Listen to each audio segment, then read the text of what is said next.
Hey, what is happening, everybody? Joe Muck here with Muck Realty at Next Home All Pro, and Zillow is in the news, so I figured let's talk about it. First and foremost, I just want to point out that this is really information about Zillow, my understanding, beliefs, and interpretation of how the company operates, things that they've done, things that they're going to do, and why it may or may not be good for the consumer. If you're a real estate agent and you're watching this video, feel free to watch it and what have you. But this is not me talking about why we need to stop, contributing to them or what have you. This is really a consumer-focused video, so let's get after it.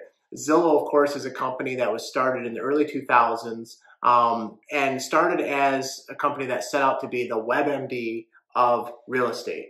WebMD, as I'm sure you are familiar, is a website that you can go and type in everything from prescription drugs to, maybe some symptoms, and helps you decide maybe should you go see a doctor or something along those lines. And they have a lot of disclaimers around that to make sure that you understand that they are not the doctor, they are not prescribing you anything, they are not advising you. But the concept would be that you can look up a drug and understand more about its side effects, because maybe you threw away that piece of paper. Or you could look up some symptoms that you're having to see if you need to rush into the doctor. Maybe you can wait a couple days, what have you. That was the concept, and that's great. And it definitely is that, because without Zillow at the time, the only way that you could be looking at a house would have been to have contacted and be working with a real estate agent who sends you MLS listings. So Zillow was able to syndicate with the MLS and see all the listings out there, and of course eventually incorporated both rentals as well as for sale by owners, something that's not on the MLS. So really, as a consumer, you started to get even more access. Seemed like a great thing. But one of the things that Zillow did at that time and has really accelerated doing moving forward has been cookies and website trackers and Facebook pixels and all these other things that are out there that helps take your information, whether you've given it to them or not. And while this is the case for obviously many big companies, Nike's doing it, Under Armour is doing it, Adidas is doing it, if I just stayed with the athletic brands there, every big company is doing it in some manner. But privacy has become a really big topic because we've started to see where information is being sold to other places. And Zillow is at the top of the list for companies that are doing this type of thing. So they've done it involuntarily and somewhat voluntarily. In other words, through cookies and website trackers, but also when you've said, I'm interested in this house, then you've had to, put in your information so that Zillow now has it, and they've sold that information to me, the real estate agent, if I'm paying for it. I am not, but obviously many are, and we'll talk about that a little bit further along in the video.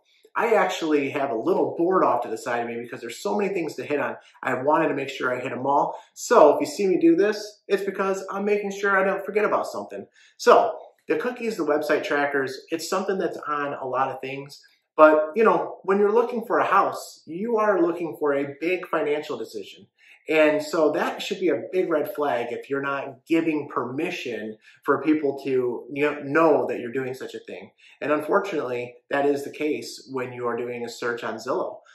There's a reason they're able to email you with reminders and things like that, even though you may not have actually told them to set up an alert. So that's the first part.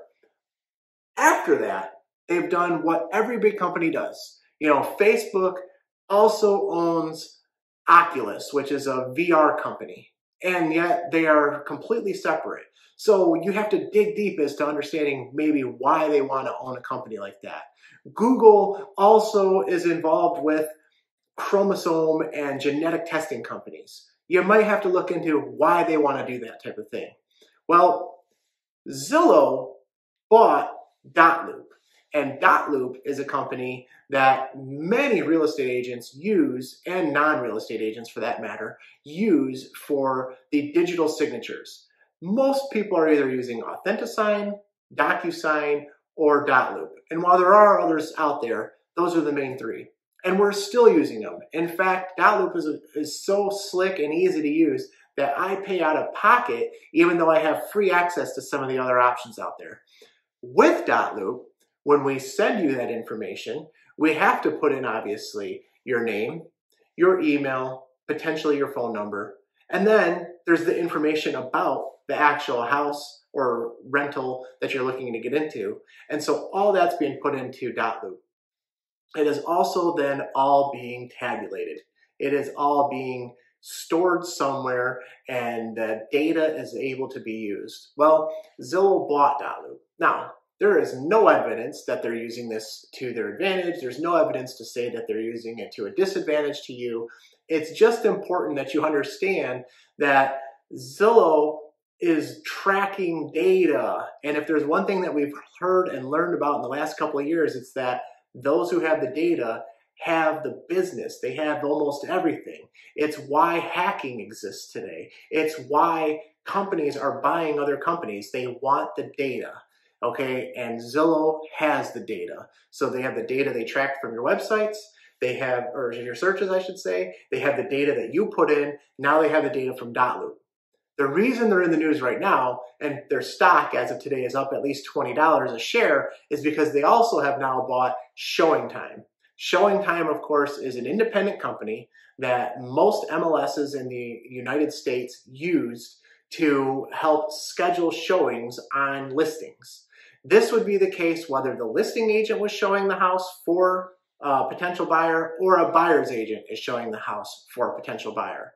So the way it works, I have a listing, I put in the information on the listing, now a buyer wants to see it, and the agent schedules through ShowingTime so that it goes back to the seller, and the seller says yes or no, and then we all get access. This is how the lockbox codes are given out, or the notification that we use some sort of Sentry Lock or similar type of Bluetooth app to open locks. This is how that information comes. If you wanted us to use the garage code to get into your house, we put it into ShowingTime so that another licensed real estate professional has that access once you've approved it and not until you've approved it.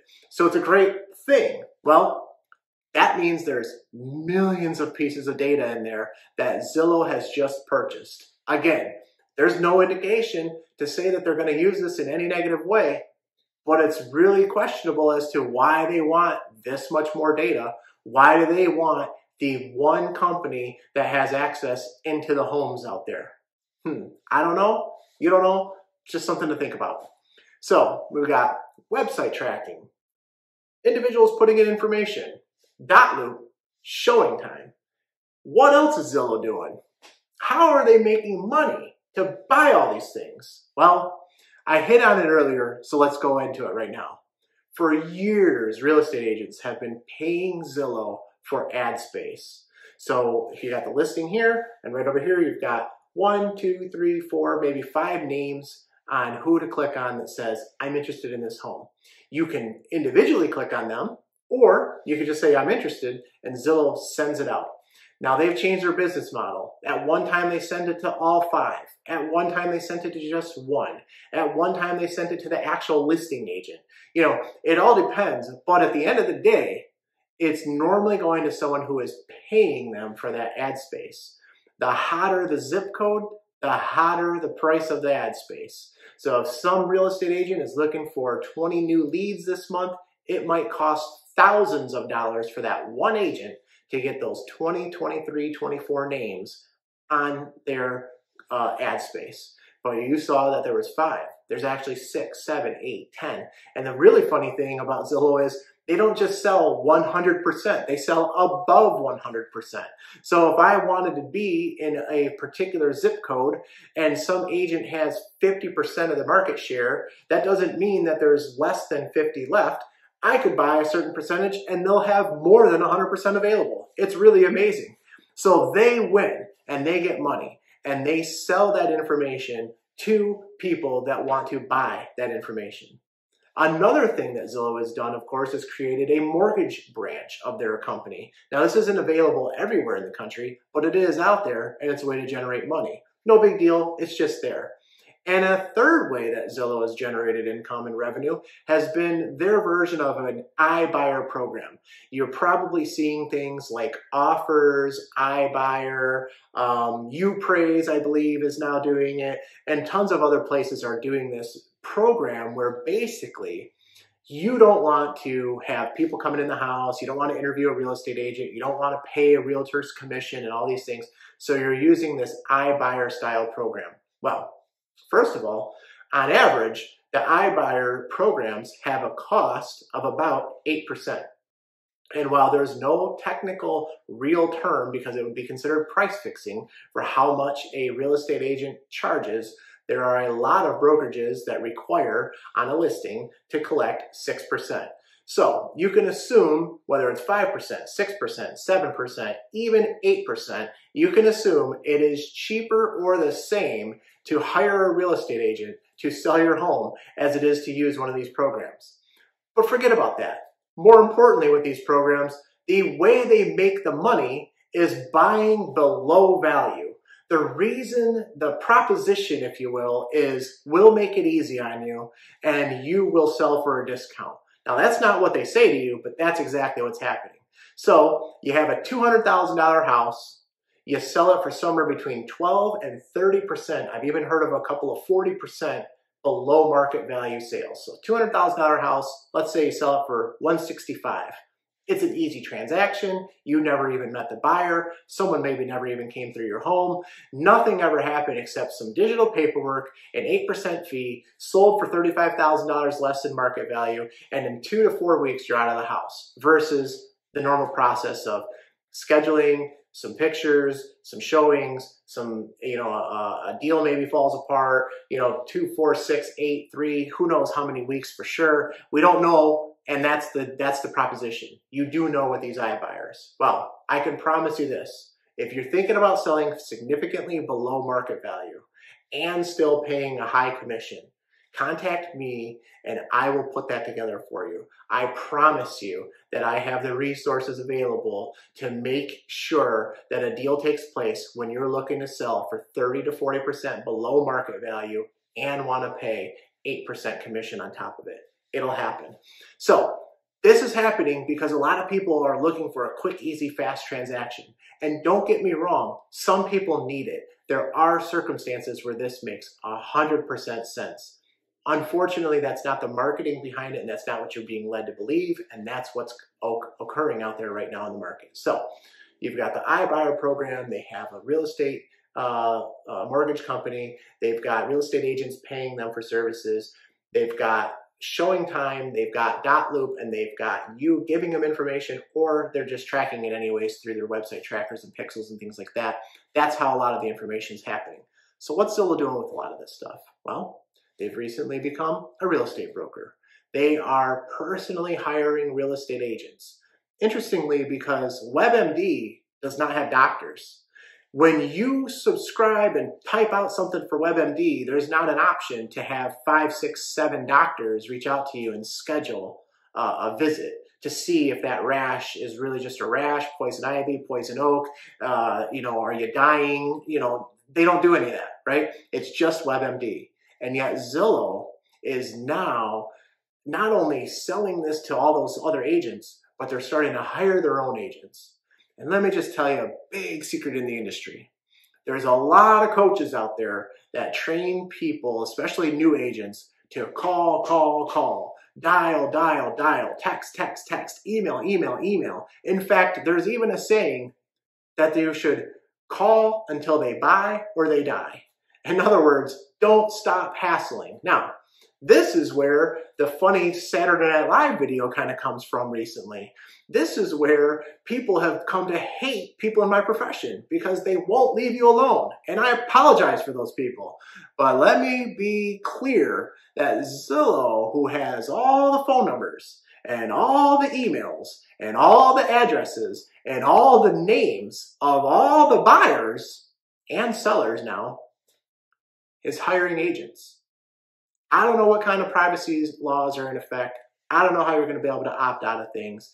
But I promise you that while they might seem like they're a great company and they might seem like they're easy to use, many places have searchability, storing so that you get alerts.